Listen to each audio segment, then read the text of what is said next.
Good morning. Welcome to another live feed on my YouTube channel. Is getting to it. Isaiah chapter 63, verse 9. In all their distress, he too was distressed. And the angels of his presence saved them.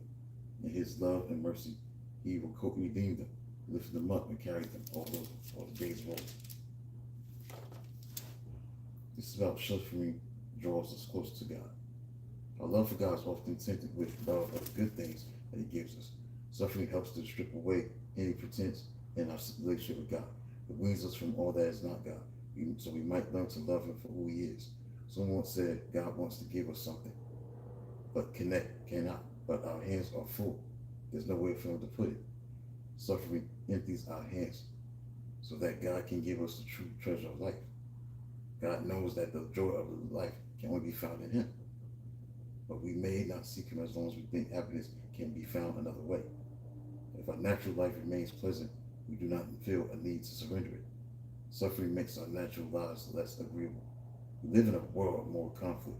The battle between good and evil has brought suffering, and even God shares it. He suffers because of what sin has done in his creation.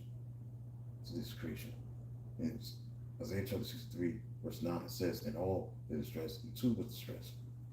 The reality of evil, the true nature of God's love for us, would not be known were it not for the experience of suffering. The only way evil can enter the consciousness of the morally good is our suffering. If a person does evil, yet lives a happy, stress-free life, then that person has no way to understand that his or her actions are violating the moral laws of the universe. Suffering has a way of binding people together. It provides an opportunity for us to minister comfort for each other, to each other. So the ministry serves to bring people together, to promote unity among believers, which is what Jesus desires. Our God is the Father of compassion, the God of all comfort, who comforts us in all our troubles, so that we can comfort those in any trouble with the comfort we ourselves have received from God. But in the midst of our suffering, we need to know that the following, that God is always in control of our suffering. We may never know the full reason for the trials we endure, but we know that God will use our sufferings both for our good and for his. God always has a purpose for what he does and allows. 2, God limits the amount of suffering he allows us to endure. For example, Satan cannot touch Job's life. Some saints obviously have broad shoulders.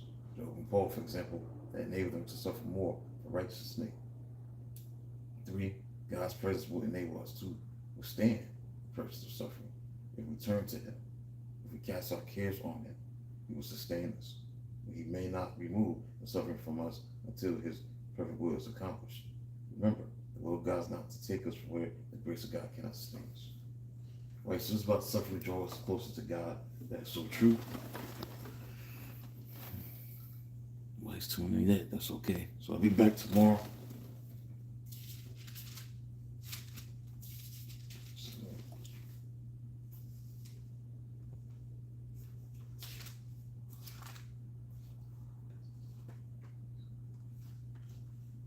Ministry of darkness, God's ministry of darkness, Isaiah chapter 50, verse 10 and 11.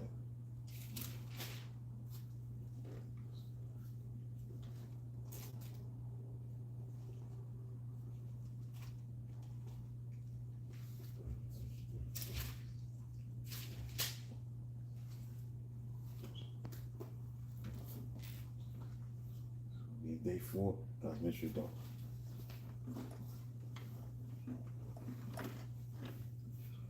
Till then, talk to you soon.